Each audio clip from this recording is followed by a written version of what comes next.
అయితే ఇప్పటిదాకా పెద్దలందరూ చెప్పారు ఉపాధ్యాయ వృత్తి పవిత్రమైనదని.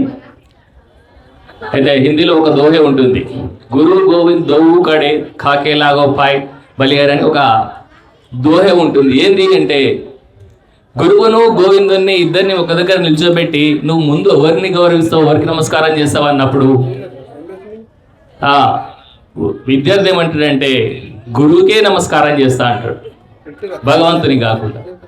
ఎందుకు అంటే నాకు ఈ మంచి చెడు అసలు ఈ భగవంతుని గురించి కూడా వివరించింది మా గురువు గారే, కాబట్టి నేను గురువుకే నమస్కారం చేస్తా అని చెప్పిండు. అంటే ఈరోజు సమాజంలో ఉన్నటువంటి అన్ని వృత్తులను కూడా, ఈ వృత్తులన్నిటికీ కూడా కర్త ఉపాధ్యాయుడే. ఈరోజు డాక్టర్, ఇంజనీర్, లాయర్, టీచర్ అందరినీ కూడా సృష్టించేది ఉపాధ్యాయులే. కాబట్టి ఈరోజు సన్మానం పొందుతున్నటువంటి ఉపాధ్యాయులంతా, ఉత్తమ ఉపాధ్యాయులంతా కూడా మీరు గతంలో పనిచేసినంత కాదు, ఇంకా మీ మీద బాధ్యత ఇంకా పెరిగిందని అనుకుంటున్నా.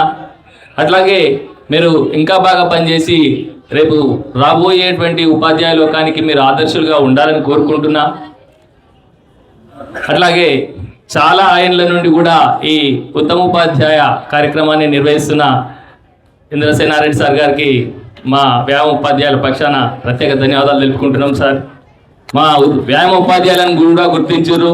ఏ sound mind in a sound body అని ఒక మంచి ఆరోగ్యవంతమైనటువంటి వ్యక్తి నుండి మంచి ఆరోగ్యకరమైనటువంటి ఆలోచనలు వస్తాయి అన్నట్టు మా వ్యాయామ ఉపాధ్యాయులను కూడా గుర్తించినందుకు సభకు సెలక్షన్ కమిటీకి అందరికి కూడా ధన్యవాదాలు తెలుపుకుంటూ ఈ అవకాశం ఇచ్చిన సభకు ధన్యవాదాలు తెలుపుకుంటూ thank you sir. Thank you అండి.